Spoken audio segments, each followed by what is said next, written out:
started in 1 second, but we're very fortunate to have a few special guests with us today, so I'm going to turn over the mic to our special guests for a minute.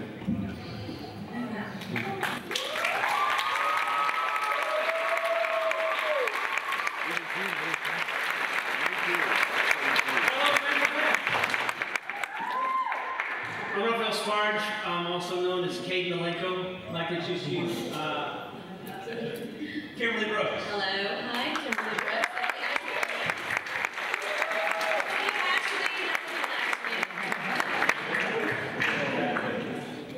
And Courtney. Hi, I'm Courtney Taylor. I play Jack.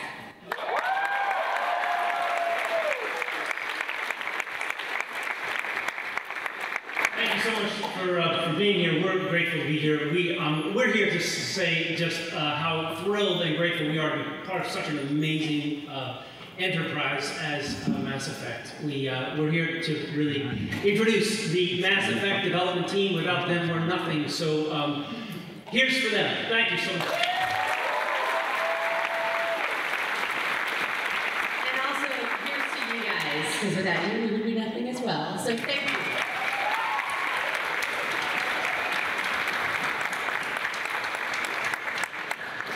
Thanks so much for coming over. And thanks to all of you for attending our panel today. With me, my name is Parrish Ley. I'm part of the community team at BioWare. With me today, I have members of the Mass Effect community team with me. I'll introduce all of them, and I'm going to turn it over to them because they don't want to hear me talking about the cool Mass Effect stuff. So with me, I have Mr. Mike Gamble, our producer, Mr. Parrish Ley. Parrish Ley, he's our lead animator.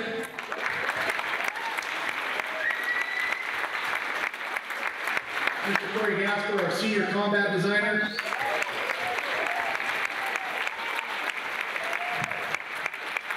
Ms. Sylvia Feketekuty, I know I messed that up. She's a writer with BioWare. She has written Samara and Liara, amongst other things.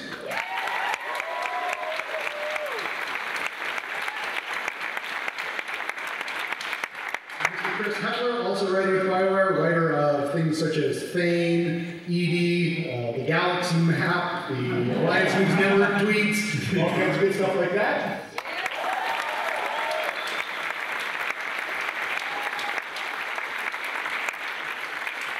And our BioWare community manager, the lovely Jessica Merizan, dressed as Ashley.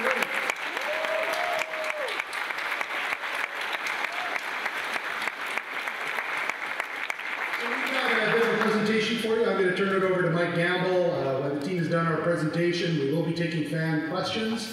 Should we not get to your fan questions today, after the panel is over, we are over in the Hilton Gas Lamp at the BioWare base. We're open tonight from 7 to 9 and tomorrow 11 to 5. So if we don't answer all your questions here today, please come and see us. We'd love to talk to you. So I'm going to turn it over to Mike. Hey everyone. So, what an interesting 3 months it has been. You know, as much as you might not think it, we've been overjoyed at BioWare for the opportunity to work on the extended cut and all the other DLC that we've been doing over the last 3 months and previous to that. First, it's a testament to how much the dev team wants to put into their lives, their souls, their passions, and extend that out and make it live a lot longer than just March 6th, the ship date. But it's also a testament to how much we like you guys, and we think that it's important that what you've said matters. And I genuinely hope that most of you have played the extended cut, most of you have played multiplayer, and that you understand and like what we've done. Today we're just going to do a couple of things. We're going to talk a little bit about the extended cut, some of the mentality behind it, but we're also going to go through a little bit our Earth multiplayer DLC, which is coming out next week. And then we're going to talk a little bit about the characters from the writing perspective, what it was like to do that. So, and at the very, very end, we have something to leave you with, and you guys will be able to discuss it later. So, Chris did all the introductions, but I think in terms of who worked on what, on the panel, it was primarily of the people up here. Parrish and I worked on the extended cut. Corey worked on a lot of the multiplayer DLC, all of the multiplayer DLC, as well as the combat within Mass Effect 2 and 3.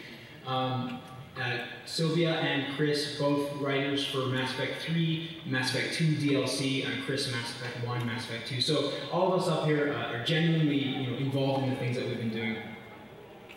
So to start off, talking about the extended cut, we kind of wanted to juxtapose a little bit what the original ending meant against the extended cut. And this is what we used as a flowchart or logic diagram for the original ending. You can see a certain amount of variability within things, and at a high level, this is kind of what it is. By comparison, so the extended cut, and we made an effort to before we actually put anything down in terms of scenes, animation, to flowchart the entire thing. So what I'm going to do is ask Parrish to kind of go through a little bit of this with you to give you an insight in terms of how we built what we built, and and then you can ask some questions later on when we do a Q&A period. So, Parrish. Great. What happened was around the mid-March to late March, we got the green light on doing the extended cut, and that was really exciting for us because we had a lot of notes that we had already made, on the back of napkins and beer coasters and that sort of thing. So we pretty gathered up all that all those notes and ideas that we had, and we correlated that against all the fan feedback that we were getting from the forums and social media and YouTube and all of that stuff. And basically, myself, Casey Hudson, the executive producer, Matt Walters, the lead writer, and then two senior writers, John Dunbrow and Patrick Weeks, along with Mike Gamble, we basically sat in a room and just kind of hashed it out. And we got it down to a level of granularity, which you kind of see on that big flow chart, where we were kind of comfortable with it. We knew that we could fit it under the 2 gig limit for the DLC, and it kind of achieved what we wanted to do with it. And it's, as you can see, it's pretty complicated. The logic itself was handled by a designer named Chris Schoenberg, and honestly, I don't know how she kept it all together because it is super complicated. It's not only toggling your EMS rating, but it's also toggling your Paragon Renegade, who lives, who dies, who's your love interest. It toggles, obviously your major choice at the end, and then also the choices that happened earlier with the Gaspur campaign or the genophage. So what you have is all of these different plots kind of coming together in an axis of, these things are all shifting around, and it became quite complicated. But again, Chris was, again, tribute to her, but she was able to keep it under control. I just wanted to focus specifically on probably the part that is, the meatiest, I guess you could say, and that is the epilogue sequence. And I'm just going to kind of walk you through what we wanted to do with it, which was kind of project your unique Mass Effect galaxy 200, 300, 400 years into the future, and what does that mean for your characters and for the races that you kind of come to love. So we asked the question, after the detonation of the device, what does the galaxy look like within the next couple of days to a week? What happens? So in the synthesis version, we have kind of coats and rebuilding London, they're burying the dead, you have the Reapers kind of in the background. There's a certain sense of maybe a tentative truce. While in, say, the destruction version, we have Hackett's ragtag fleet that he's kind of gathered together of survivors, and the lights are kind of flickering and their engines are kind of sputtering, but they've been able to kind of patch up their fleet with duct tape and hope, and they're kind of going home. And those were kind of the key images that we wanted to hit on for the weeks, for the days to weeks. After that, we wanted to get into what happens in the weeks to months after the detonation, maybe even into a year. And we wanted to tell that story using your Mass Effect 2 henchmen, the tertiary characters, and kind of develop their plots a little bit, or close them off, I guess you'd say. So, for example, with the Jack sequence, if she was alive in your playthrough, we have 3 different variables. We have, was she your true love? Did you send the kids to the front lines? Did you keep them back? And those get toggled in. After that, we kind of went to years to decades, and this is probably my favorite section. We kind of wrap up the Gaspurian campaign, the genophage, and outline how Rannick looks, 10 years in the future, 15 years in the future, and what Tachanka looks, again, 10, 15 years in the future. For me, this was probably the coolest part, and I got to see kind of an image that I'd been hoping to do since I started on the project back in ME1, and that was the Krogan baby. So for me, not only as a developer, but also as a fan, you know, my personal playthrough, the Genophage campaign is really exciting to me. I identify a lot with the characters, and so, you know, when I started to put this together, actually I didn't put this together, an animator named Ed Beek did, and when I went over to his desk to take a look at it, even in rough form, you know, it was just kind of a bunch of kind of gray figures mashed together, and the kid was like a blob. It was actually really powerful for me because that's kind of 6 years worth of a story in development that I got to see, and, you know, even just looking at that little blob, I kind of knew that, yeah, that's gonna be a Krogan kid, and so I was really cool. And the little toddler, the little girl, as you can see, but the little girl in the back as well. You know, that was added by Ed Beek, and it was just it was great. So the other fun part of this sequence is kind of the Easter eggs that we were able to put in, and it has a few sequences that not a lot of people have seen. For example, so this has the Rachni sequence or scene. And in this one, it's basically you'll get this if the Genophage was false. If Reeve died and you saved the Queen, you get to see kind of the Rachni move into Ch'Chanka. So the idea is that the Krogans have died off, and the Ch'Chanka kind of, the Rachni kind of move into Ch'Chanka like space hermit crabs or something. And they can kind of, you know, the galaxy goes on, Ch'Chanka goes on, new life. And for me, that was a pretty cool scene as well. After that, we went into sort of centuries, so projecting Mass Effect into, you know, the next 200, 300 years. And this was really fun for the artist because we got to envision what does Ch'Chanka look like in 300 years rebuilt, 400 years, kind of, you know, this beautiful city. Likewise, you know, what's the new crazy city kind of look like? So we got to do some really nice design work on that. But we always wanted to make sure that we tempered the epilogue with the idea of loss and sacrifice and cost. So we have the death roll call after that, or we call it sacrifice. So those are some of the henchmen that have died along the way, and the VO kind of threads it all together. And then that section rolls into what we call But For Now, which is really the memorial sequence. And because we always wanted to end the extended cut on the memorial sequence. We knew that really ultimately, you know, Mass Effect 1, 2, and 3 is all about Shepard, it's all about his story, and at the end it's all about, you know, kind of saying goodbye to him. And this was the scene that all the animators wanted to be on. And the reason was because they got to personally put some of themselves into those characters. They got to really, because, you know, these guys have been, these animators have been working on this stuff. Again, we've been seeing Shepard's face and the henchmen every day for, you know, some of the 6, 7 years. And to get the finality of saying, you know, your story with Shepard will end, was really impactful to them. So they wanted to project that or put that into those performances. And I think that's why the sequence works so successfully, is the talent of the animators in that performance. You get some really nice, subtle acting in that. You know, you have James off on the side, and he's kind of a little more stoic, but you can kind of tell it's still getting to him. Edie's off to the side, and she's kind of struggling with that. The love interest obviously is hitting them really hard, or the friend, depending on the playthrough. And, you know, ultimately, for the cinematic animation team, the extended cut was honestly a labor of love for us. It was something that we were really excited about, and we're really happy that we got the opportunity to do it. So yeah, if you've played it, I hope you've enjoyed it, and yeah, thanks a lot. How many of you have actually downloaded and played the extended cut? How many of you cried once during the extended cut?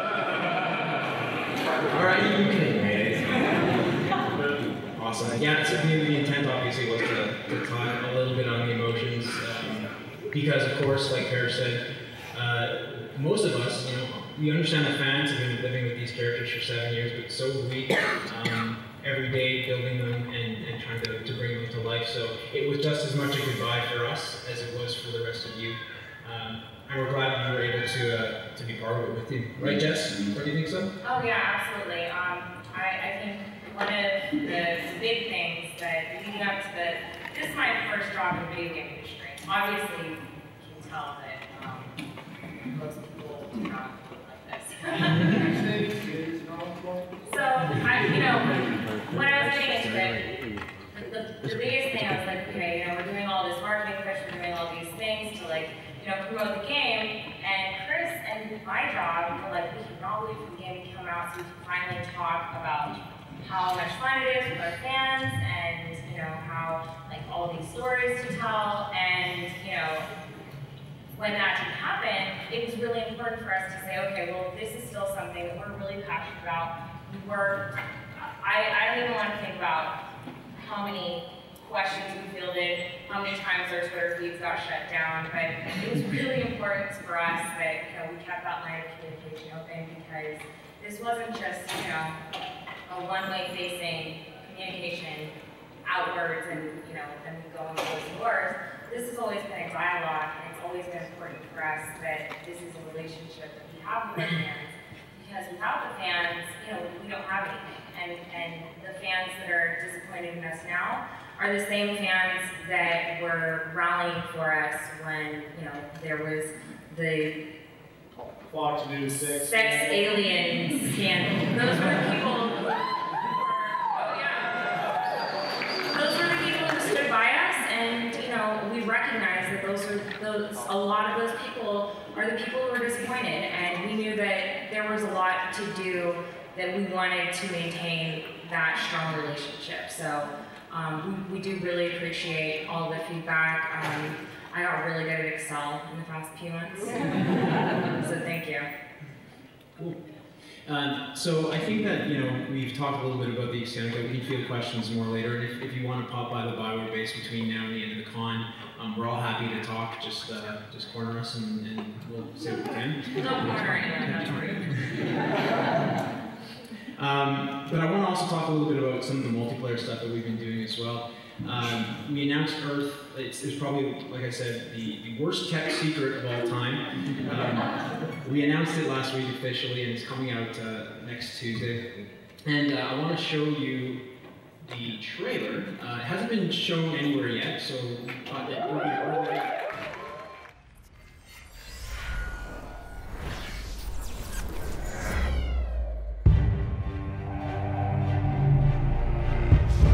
The Reapers hit without warning. Earth took the brunt of the attack. A few of us remained behind to protect and defend.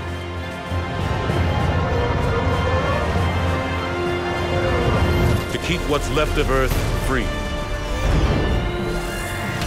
Or die trying.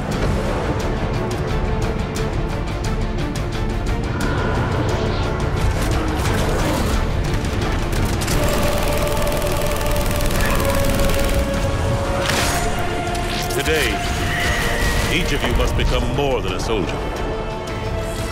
And until the fleet's return, you are the last line of defense. The Earth is ours. And if they want it, they'll have to go through us to get it.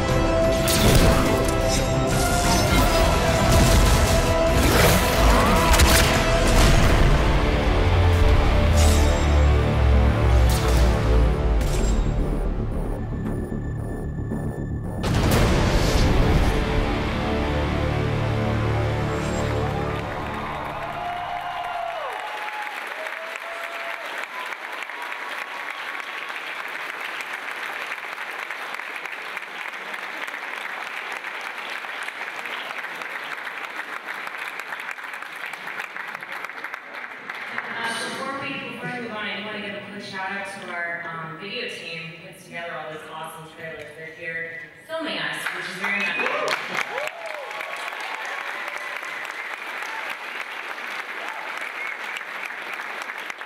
So remember that it does come out next week and it is free. And you know what? If you keep playing, we'll keep making it. It's that simple.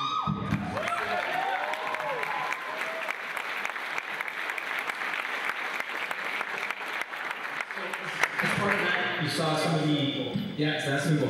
Well, it's not really that simple, but you know, we get it done. You saw some of the amazing new N7 operative kits in that trailer, you know, a couple of the new maps that we're showcasing. So Corey, how's it like making that? It's awesome. Thank you all for coming out. So obviously, seeing that trailer, you can see that the gameplay in the Mass Effect franchise has evolved a lot over the series. And I was fortunate enough to come on to Mass Effect 2 at the beginning. And back then, it was me and 2 other designers, and we were known as the systems designers at that time. So we approached gameplay a little differently. It was much more statistics driven from our approach. But after Mass Effect 1 came out, it was an amazing game, but we knew we had a lot of things that we wanted to improve. So we started focusing on the player experience. So when we talk about the player experience, we're referring to player control, progression, obviously, all the great RPG things we love. But how does Shepard feel when he moves around in combat? How do the weapons feel? How's the aiming, camera control, animation? It all became very important. So if we fast forward to Mass Effect 3, we now have a team of about 10 to 12 people, and we're now known as the gameplay team. And it's a really awesome place to work. We basically have a pit, and we're embedded with programming, animation, visual effects, and sound and audio design. And it's a really open sort of environment. We talk about ideas, we prototype really rapidly, and that kind of became the backbone for how we built this amazing gameplay.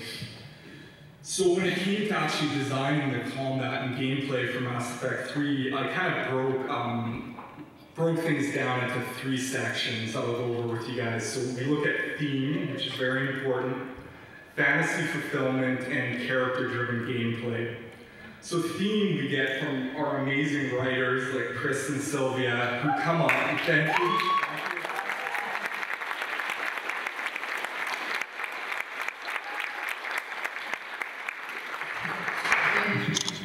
No, they don't. And that's really building on the rich universe of Mass Effect. I mean, when you look at Cerberus as a palette of enemies or their weapons or their vehicles, it's all a very cohesive feel. And we really worked hard on building in this really fantastic backstory and IP into Cerberus. So from a gameplay perspective, when you fight them, they feel very different than when you fight the Reaper factions, many of you are familiar with. They feel a lot more tactical, they feel like they actually care about surviving, where the Reapers just want to crush you. And I think that's really cool.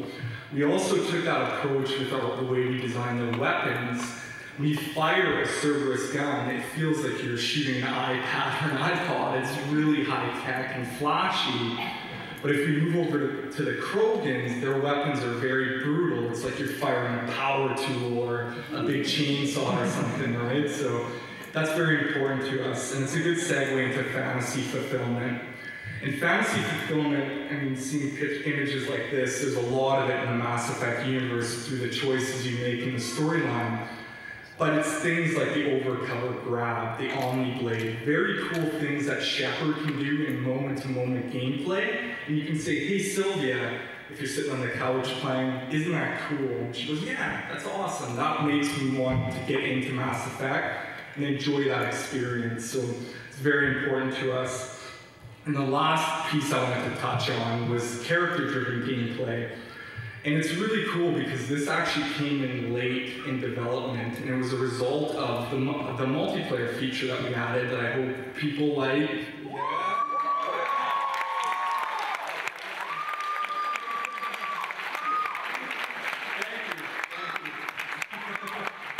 That's awesome. Thank you very much. Waiting for those 6 years. So originally, taking on the multiplayer feature is very ambitious, and it's something that we didn't take lightly. The gameplay team worked very closely with Montreal on the feature, and we wanted to do something that we were going to be proud of. The Mass Effect team, we put 110% into building things for our fans, because at the bottom of it, we are fans ourselves, and we want the game to be the best possible that we can deliver. So originally, early on, playing multiplayer, there was no plans to have any differentiated gameplay between the characters. So playing a Krogan or a Drell or an Asari would feel the exact same as playing Shepherd. So we were running around playing an early build, using the Omniblade, rolling, and it just didn't feel right. So we kind of took a step back and drew inspiration from a cinematic that Parrish's team did for Mass Effect 2, where you unleash the grunt from cryo-sleep, which is a pretty amazing scene. He bursts out, slams Shepard against a wall, and he's a Krogan, and that's what we wanted to play as.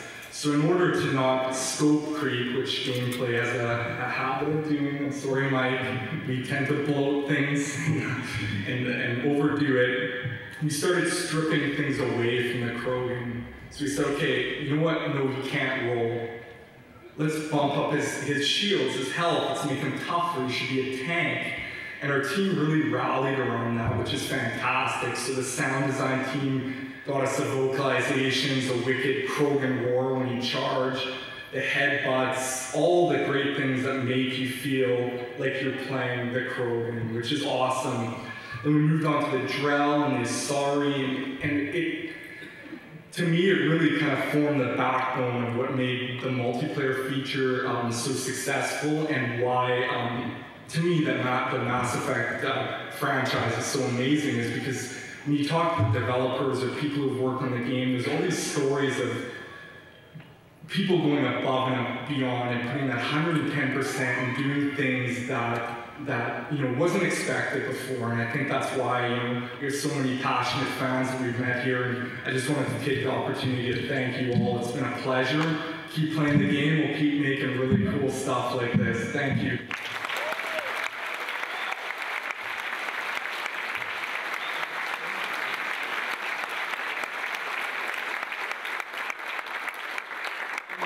So, gameplay, combat, multiplayer, it's all a fundamental part of what makes our game great.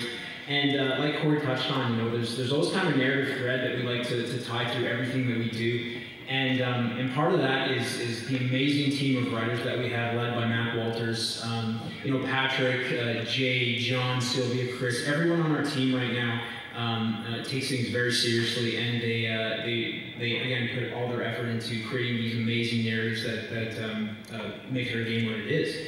And so Sylvia, sitting there, has been writing VR for ME3, and she wrote Smart for ME3 as well. And Chris, he's been with us from ME1 days, and he's written a lot of the in-fiction stuff that you've seen throughout, all the IP3 stuff, everywhere from the Galaxy map to, the Alliance News Network tweets and things like that. He's also written Edie and Thane. So, Sylvia and Chris, give us a little bit of an insight into how he's writing those characters. Well, I should probably start with that saying Mike is very generous and said that I've been with Mass 1 since the beginning. The truth is, basically, I was on the project at the time, and crunch time hit, and I'm like, okay, Chris, we need you to check out some codex entries. So I checked out some codex entries. So I was like, okay, there's some science here that you can actually do. And I took the feedback and started, taking the science seriously. And I was like, wow, this is kind of unusual for video games. If you ever question the science behind Mass Effect, you go to Chris. Chris will give you a treatise of reasons why. Yeah, we try. We don't always succeed. And so I did some of that, and they dragged me on to do a whole lot of playtesting for Mass 3, or for Mass 1, excuse me. And then I went up to work on the Old Republic for a little while. And they said, Chris, don't put any science in it. We don't want midichlorians and stuff like that. So stop putting that in your plots and just do some social quests and terrorists, and I'll be okay. And so I did some quests and terrorists and stuff like that. And then they said, Chris, we need you back on Mass Effect. You did some codex, you helped out with the codex entries before, now you're gonna write some codex entries, and now you're gonna write the Galaxy map. So all that science, use it now, because you get to learn planetary formation science. So I'm like, okay, here we go. And then on Mass Effect 3, they finally let me out of the gate to say, Chris, you can write some followers. And which ones do you want? And I said, I want Edie, Thane, and Samara. I got Edie and Thane.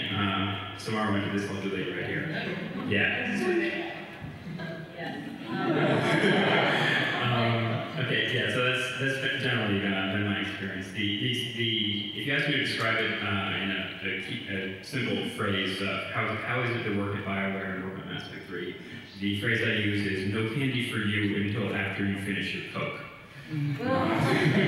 Because if you told my 16-year-old self that I would be writing like gun descriptions for a science fiction role-playing game when I was in my 30s, let's not mention the exact age.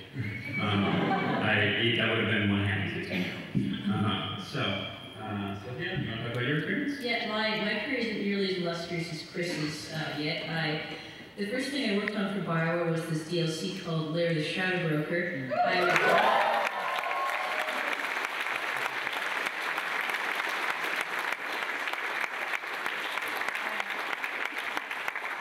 I think they liked it. I was just one of 3 writers. I should mention that Jay, Nick, and Patrick Weeks were the 2 people with, Max were supervising our shenanigans on that one. But my first real big project was Mass Effect 3, and it was both tremendously exciting and tremendously terrifying.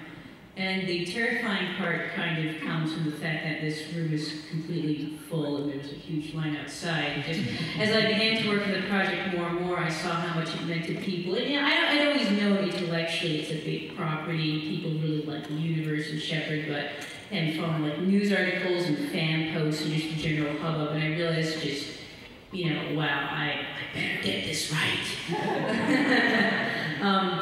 It was also tremendously exciting, not just because it was such a big thing, but also because I got to work with a lot of seasoned professionals. Even like in the writing, we have this room in Mass Effect we call affectionately, we dubbed it the writer's pit. So this sort of, corralled all of us off into one big room, and it was great being able to just chat with people about, to turn on to Chris and say, hey, do you like this writing for Edie in this one level? Does that sound good? On the scale. Here. There's one part where we, I don't know if you guys went into the section in which he says, yeah, I think we'll never become a more private person after becoming a Shadow Broker. And if you haven't actually played Shadow Broker, Shepard says, excuse me. Oops. Perhaps you two should talk. And I turned around and told him, I just wrote this. What do you think? Can we slip it into the R's pile as well? Yeah, we did. Yeah. Should be very there. Oh yeah, and it's great for that. I mean, like, so working with people, there's people from a lot of diverse backgrounds, like just even in the writers' room. Chris and a few other people are from Hollywood. We had some writers who are just really, they've been in the video game industry for a while. We have someone who's a playwright. We have people who've done novels. So it's great to being able to pick their brains, especially if you're newer. I've been like 2.5 years at BioWare, and so I got to draw on that experience, which is really crucial sometimes. One good example, this might be fun for people to know, was I wrote for a level, it was called the Geth Consensus. It's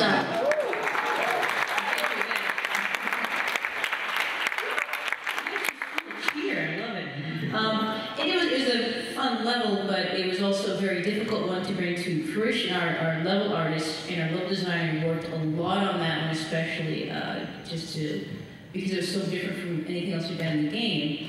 And the original pitch for that level, because as it stands now, it's this fantastic virtual world where you can look at memories from the distant past of Rannick. The original pitch phrase for that was Ancient Quarian Temple.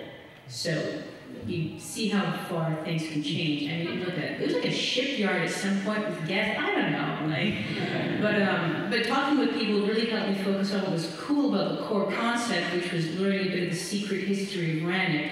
The first organic being to see it, possibly the only one who ever saw it, depending on choice being Rannick. But yeah, it was just great having being able to just say, so what's the best part of this level? And all levels go through the process to one degree or another, that polish, that iteration. Chris, you had some interesting turn on Edie, I think. Yeah, there's a point where, writers always talk about, oh, I hated this because I got my stuff cut, and, I'm going to go how dare you change my stuff. But in my case, being much less I had a point where I came out with I don't know if you guys talked to Edie right after the server space, where you asked her, like, so Edie, you doing okay? Because we went in there and we found out about your origin by checking out that console, and you aren't having any problems, are you? It's like, no. And it's like, well, you don't have any lingering problems? What? And Shepard says, well, about any, flawed creator that might be interpreted as a flawed father figure or anything like that. And he says, definitely not. And shuts Shepard down. And in the rough draft, we actually had Edie freak out about the elusive man and about a flawed father figure and how much she hates him, she's being logical and stuff like that. And then I realized it got as far as voiceover, and because Hepler recorded it, and she's a good soldier, and it goes out the lines we give her and makes them sound real. And then I realized that my lines had made Trisha Helfer sound whiny. So I was like, oh my god, we need to cut this. And not about that same day, Matt Walters came in and says, Chris, I have terrible news. We need you to cut full dialogue and make it ambient. And I kissed him. And which is very awkward because both of us are married.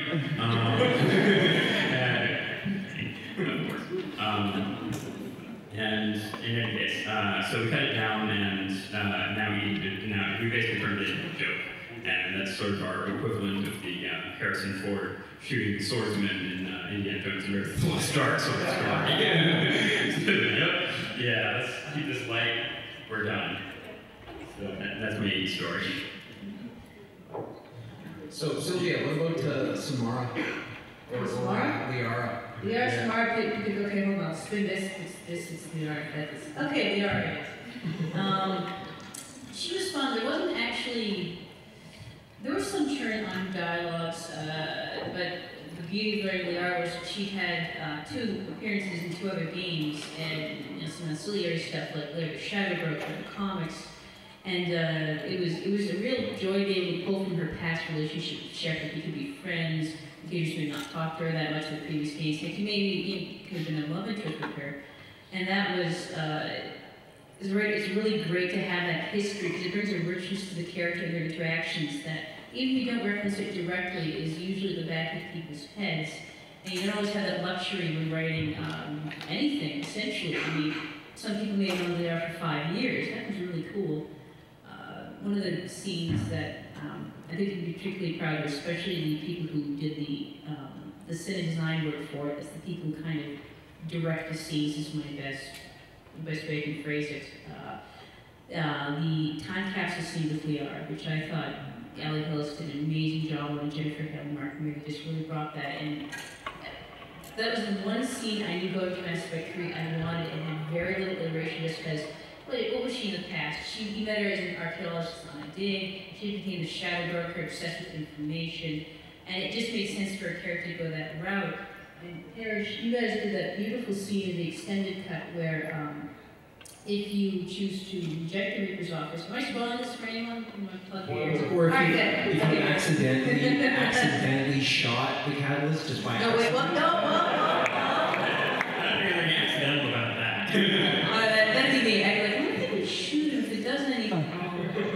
But you reject the Reaper's offers, the cycle continues, but you're talking about that beautiful scene where you see a hologram of Liara and Little Glyph in the background, and future generations of species have discovered her, and it's just this wonderful cyclical nod to discovering Vigil back on Alice and ME1, like this. Sort of in the back of my head, I was thought, it'd be cool if we got a scene like that, and then you made it happen. So. Yeah, that's the benefit of having a character who's been around for that long. So, we want to give everyone an opportunity to talk about, or ask some questions. Whoa, hey guys, we are here later. Please very important. In about 20 minutes, so. I'm just kidding. You okay? I just tripped because I'm very clumsy. Okay, if you're okay. I'm sure a lot of you have questions about Thane, and want to ask Chris what's up with Thane. Please pop by the Bioware base and speak with him because he'd be glad to talk about it. We just want to give you guys enough time to actually ask some things here in the panel as well. So, all right, go ahead and ask a question. Oh, and actually, I just want to say, if you could keep your questions more like not multi-part questions. That's just okay, one question each. We have to wait. We'll randomly pick one if you give a multi-part one, and we'll give an incomplete answer. I just wanted to ask if you're ever going to make female Turians in any of the DLC or anything. Okay. I've been wondering about that for 3 games. It's not the first time we've been asked that, and all I'm going to say is that we definitely listen to fan feedback. My question is, are you doing free swag by the end of this, and also, which ending would you consider canon? We have so much free swag that I'm kind of afraid. We have like lithographs, we have some art books, we have comics. We actually have an Xbox right Can I now. take that? We have an Xbox. It's signed by We'll be giving the Xbox away probably later at the Bioware event, or at the what's it called, Jess? So we have the meet and greet at Purgatory Lounge tonight from 7 to 9. And tomorrow we will be playing multiplayer. And I will be giving away all the swag because I don't want to take any of it home from 11 to 5. As to your second, well, answer this one just because it bugs me personally.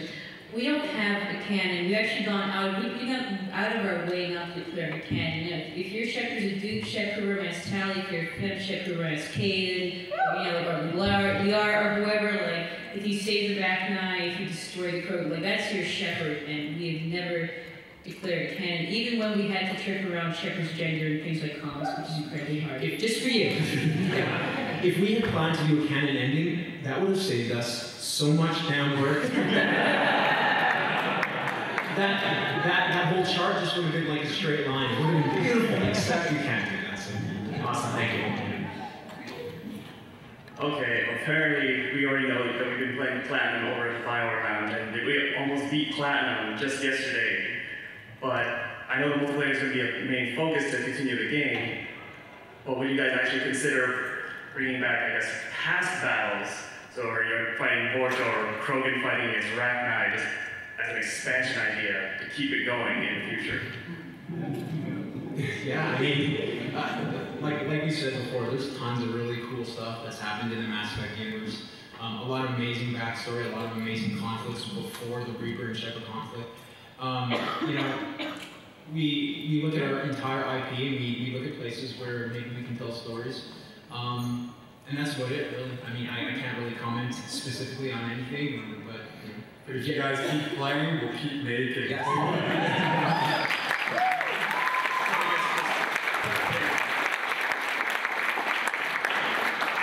Thank you so much for the extended cut. Thank you for giving me my last moment with Caden. Thank you so much. But what I really wanted to ask, and this may be an awkward question, but what's the deal with the kid? Why does Shepard see the kid throughout the entire game? Originally, it's Shepard sees the kid because it's the one face on Earth that pretty much crystallizes the, you know, all of the people on Earth that you can't save. She It just has no good neutral pronoun. Yeah. It's there. When you finally get to the catalyst is essentially negotiating with you because its plan does not work anymore, and it takes a non-threatening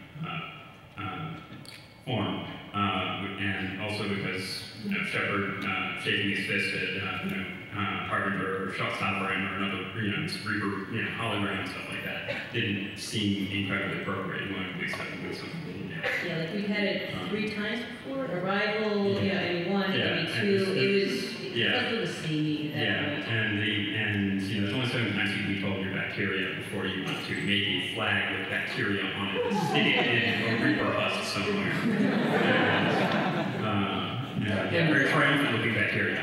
And the whole dream sequence, series of events, basically kind of galvanizes what Chris was saying about Shepard not being able to save, the kid on Earth, and that crystallizing what the loss on Earth is. And we'll just set the record straight that the faint shadows that you're seeing throughout those dream sequences, those are meant to be kind of like representations of the people that he couldn't save, and they get progressively worse throughout the game because it just gets that much more intense. Yeah, and you may not be able to always hear what exactly the whispers are saying and stuff like that, but those are actually voice actors who various characters you couldn't save, like that child on Warmeyer. We had Ash's voice, in a whispery thing and stuff like that. So we actually went to trouble to do that. I appreciate it. Thank you so much.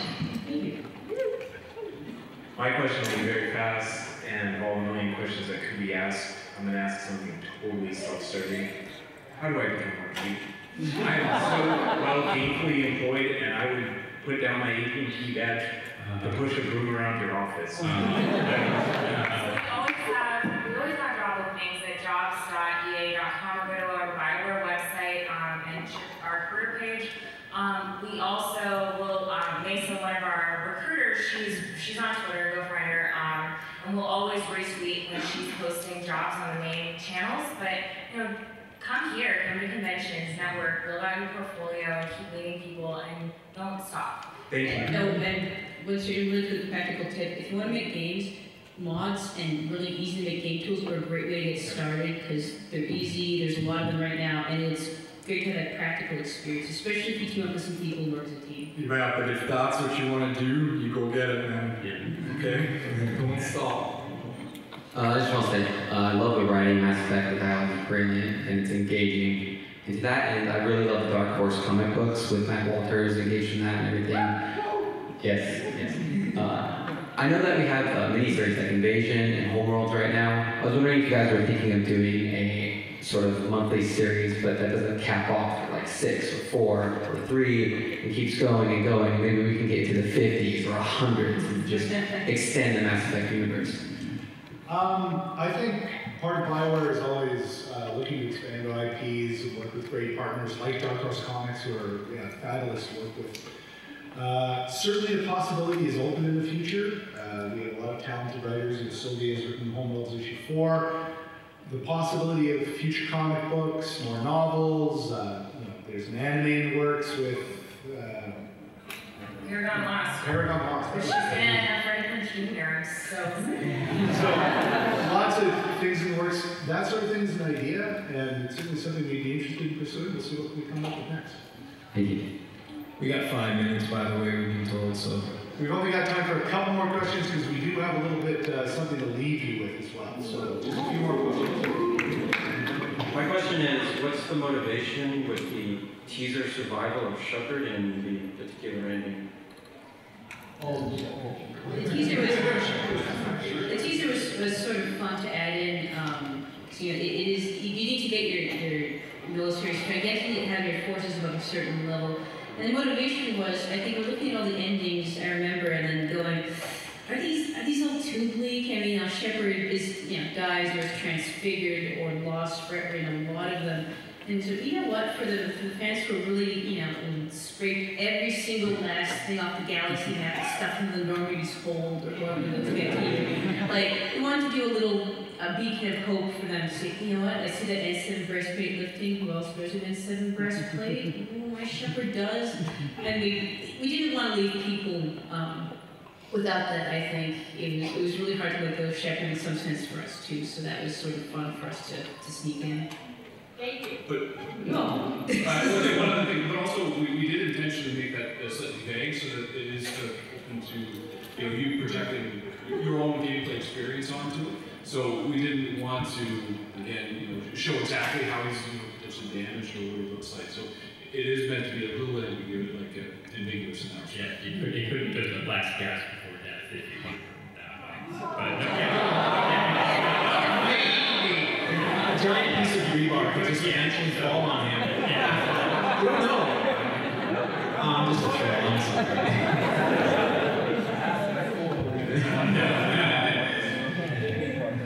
A few of the characters in the crew I really gravitate toward, I really like a lot, like Zaid and Thane, who just got really cool personalities. And it seemed like you said, when it came time to pick a few characters that you wanted to write for, Chris particularly, you wanted to write for Thane and some of those characters. What drew you to those characters, and also what influences did you have on those characters? Like Thane obviously has like a Bushido Warriors code thing going. Well, I should throw out, I wrote Thane in aspect 3, not 2. So a lot of Thane's character development, and I'm just trying to do Thane justice in 3. I wanted to write Thane because I've been wanting to write about assassins for a extremely long time. I used to write for a paper pencil role-playing game called Shadowrun. And I criminals and ne'er-do-wells and people like that in future settings. And I've wanted to write about this for a long time. Edie, people said dying is easy, comedy is hard, or actors say that. I'm going to talk about being on stage. I found it something the other way. I did want to do a comedic character, but Edie was funny. The revelation that she had a body and she was going to be sexy as well. And then I said, okay, well if I make her smart on top of being sexy and funny, then she's basically perfect. So that was some of the thought process, which is perhaps not so sophisticated about it. So to answer your question? Yeah, absolutely. Okay, I'm afraid that's actually I know you guys are there and I'm really sorry. Like I said, if you have questions, this applies to everybody. Please come over and visit us at the BioWare base. We're the second floor of the Hilton Gas Lamp. The easiest way to get there is just go through the lobby, up the stairs, and you'll see the BioWare sign. So we'd love to see you over there. We do have a little something to show at the end, but we also have Mr. Raphael Savage would like to have one more moment with us. So Raphael, if you'd like to come back up.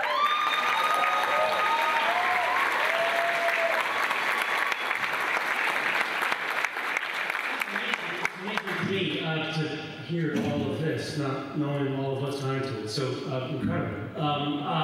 Just simple, put it out there. Kimberly and Courtney and I are all going to be on a booth down at Holzheimer's, maybe the number, excuse me, 3845, signing for a charity, Greenwich. If you want to come down, meet us, talk to us. If we haven't already met you, if you want to meet us again, we're there. We'd love to say hi. Wait, Raphael, when are you doing that? I'm sorry, yeah, we're going to be there, thank you. Just details. We're going to be there at 6:15, so pretty much right after this. Thank you.